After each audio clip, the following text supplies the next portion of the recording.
नमस्कार दोस्तों, सब्सक्राइब कीजिए हमारे चैनल टेक्निकल को, साथ ही दबाइए पास में बने बेल आइकॉन को, ताकि आपको हमारी वीडियो की नोटिफिकेशन सबसे पहले आप तक पहुंचे और कोई भी वीडियो आपसे मिस न हो। आज का डीप डाइव एक ऐसी मोबाइल आदत पर है जिसे शायद हम सब कभी न कभी करते हैं, लेकिन ये अनजाने में हमें बड़ी कानूनी मुसीबत में डाल सकती है। जी हाँ, हमारे हाथ में जो स्रोत है वो भारत में डिजिटल प्राइवेसी और उससे जुड़े कानूनों पर मतलब काफी रोशनी डालता है। और ये मुद्दा आज के समय में बहुत जरूरी हो गया है। हम बात कर रहे हैं बिना इजाजत किसी की कॉल रिकॉर्ड करने की, चैट के स्क्रीनशॉट लेने की, या फिर किसी की निजी तस्वीरें या वीडियो शेयर करने की। ये बहुत आम है। बिल्कुल, हमारा मिशन है ये समझना कि ये जो आम सी लगने वाली हरकतें हैं, जो शायद कभी मजाक में या क्या कहते हैं गुस्से में की जाती हैं, ये कानूनी तौर पर कितनी जोखिम भरी हो सकती हैं।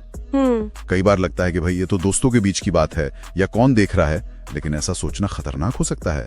क्या ये वाकई इतना गंभीर है? हाँ, ये काफी गंभीर मामला बन सकता है। देखिए, भारत का जो संविधान है वो हर नागरिक को निजता का अधिकार देता है, राइट टू प्राइवेसी। अच्छा। और सुप्रीम कोर्ट ने भी इसे बार बार एक मौलिक अधिकार माना है। तो जब आप बिना सहमति के, बिना पूछे किसी की बातचीत रिकॉर्ड करते हैं या उनकी निजी जानकारी साझा करते हैं, तो आप सीधे सीधे तौर पर इस अधिकार का उल्लंघन कर रहे होते हैं। अच्छा, तो ये सिर्फ कोई नया डिजिटल नियम नहीं है, बल्कि ये तो मतलब बुनियादी अधिकार से जुड़ा मसला है। बिल्कुल बिल्कुल। और इसी संदर्भ में जो सूचना प्रौद्योगिकी अधिनियम है, यानी IT एक्ट 2000, वो भी लागू होता है। IT act? हाँ, सुना है इसके बारे में। जी, ये कानून खास तौर पर इलेक्ट्रॉनिक कम्युनिकेशन और डेटा की सुरक्षा के लिए ही बनाया गया है। और इसके तहत किसी की निजी जानकारी को बिना उसकी सहमति के कैप्चर करना, मतलब रिकॉर्ड करना, या उसे प्रकाशित करना, शेयर करना, ये एक दंडनीय अपराध की श्रेणी में आ सकता है। स्रोत में एक उदाहरण भी दिया गया था, शायद उससे थोड़ा और खोलकर समझ सकते हैं। जैसे मान लीजिए किसी ने अपने दोस्त के साथ हुई कोई मजेदार या शायद थोड़ी बहस वाली कॉल रिकॉर्ड कर ली। हाँ, और फिर इस व्यक्ति ने सोचा कि चलो इसे अपने क्लोज फ्रेंड्स ग्रुप में शेयर कर देते हैं या मजाक उड़ाने के लिए सोशल मीडिया पे डाल देते हैं। अब यहाँ इरादा चाहे जो भी हो, चाहे मजाक ही क्यों ना हो, हाँ, मजाक हो, बदला लेना हो या सिर्फ लापरवाही हो, कानून की नजर में ये ज्यादा मायने नहीं रखता।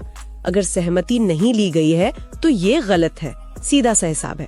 और इसके परिणाम क्या हो सकते हैं? क्या सच में लोग ऐसी बातों के लिए पुलिस के पास जाते हैं, FIR वगैरह होती है? ये देखिए, निर्भर करता है सिचुएशन पर, लेकिन हाँ, ऐसा बिल्कुल हो सकता है और होता भी है। जिस व्यक्ति की प्राइवेसी का उल्लंघन हुआ है वो पुलिस में FIR दर्ज करा सकता है। अच्छा जी, और बात सिर्फ FIR तक ही सीमित नहीं रहती। इसके बाद पुलिस जांच शुरू कर सकती है और मामला फिर साइबर क्राइम सेल को भी सौंपा जा सकता है। साइबर क्राइम सेल, ये सुनने में काफी गंभीर लगता है। इसका मतलब क्या है आम इंसान के लिए, अगर मामला वहां तक पहुंच गया तो? कि आप पर IT एक्ट की जो संबंधित धाराएं हैं उनके तहत मुकदमा चल सकता है। ओह, इसमें जुर्माने से लेकर जेल तक की सजा का प्रावधान हो सकता है। ये अपराध की गंभीरता पर निर्भर करेगा कि वो कितना सीरियस था। बाप रे। सोचिए, एक स्क्रीनशॉट या एक छोटी सी कॉल रिकॉर्डिंग आपको कोर्ट कचहरी के चक्कर लगवा सकती है। और कानूनी कार्रवाई के अलावा भी तो असर पड़ता होगा, मतलब रिश्तों पर, समाज में। बिल्कुल, कानूनी कार्रवाई तो है ही, लेकिन इससे रिश्तों में दरार आ जाती है, भरोसा टूटता है और आपकी सामाजिक प्रतिष्ठा को भी तो नुकसान पहुंचता है। ये वाकई चौंकाने वाली बात है कि मतलब एक क्लिक या एक शेयर बटन दबाने के इतने गंभीर परिणाम हो सकते हैं। तो फिर इससे बचने का सबसे सही तरीका क्या है? इस स्रोत से मुख्य सीख क्या मिलती है हमें? सबसे महत्वपूर्ण सीख और शायद अकेली सबसे जरूरी सीख है सहमति, कंसेंट। सहमति? हाँ, डिजिटल दुनिया में कुछ भी रिकॉर्ड करने या शेयर करने से पहले हमेशा सामने वाले व्यक्ति की स्पष्ट सहमति लें, क्लियर परमिशन। चाहे वो कॉल रिकॉर्डिंग हो। हाँ, चाहे वो कॉल रिकॉर्डिंग हो, चैट का स्क्रीनशॉट हो, कोई तस्वीर हो या वीडियो।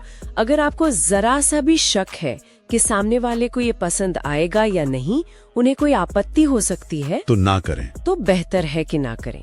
ये सिर्फ कानूनी जरूरत नहीं है, ये एक तरह का डिजिटल शिष्टाचार भी है, बेसिक एथिक्स है। मतलब पूछ लेना सबसे सुरक्षित रास्ता है। हाँ, ये बात शायद हमें अपनी रोजमर्रा की डिजिटल आदतों में उतारनी होगी। निश्चित रूप से। संक्षेप में कहें तो टेक्नोलॉजी ने हमें कम्युनिकेशन और शेयरिंग के बहुत आसान तरीके दिए हैं, इसमें कोई शक नहीं, लेकिन इन सुविधाओं का इस्तेमाल जिम्मेदारी से करना बहुत जरूरी है। सही बात है। भारत में निजता एक कानूनी अधिकार है और डिजिटल स्पेस में इसका उल्लंघन वाकई गंभीर परिणाम ला सकता है। आपकी एक छोटी सी लापरवाही किसी दूसरे के लिए बड़ी परेशानी और आपके लिए बड़ी कानूनी मुसीबत बन सकती है। और इस डीप डाइव के अंत में एक सवाल श्रोताओं के सोचने के लिए छोड़ जाते हैं। क्या ये जो डिजिटल माध्यमों की बेहिसाब आसानी है, क्या इसने हमें आपसी बातचीत और रिश्तों में सहमति के बुनियादी महत्व को कहीं पीछे छोड़ने पर मजबूर कर दिया है? सोचने वाली बात है। हमारा ये ऑनलाइन व्यवहार असल जिंदगी में दूसरों की सीमाओं और निष्ठा के प्रति हमारे सम्मान को किस हद तक दर्शाता है? इस पर विचार जरूर कीजिएगा।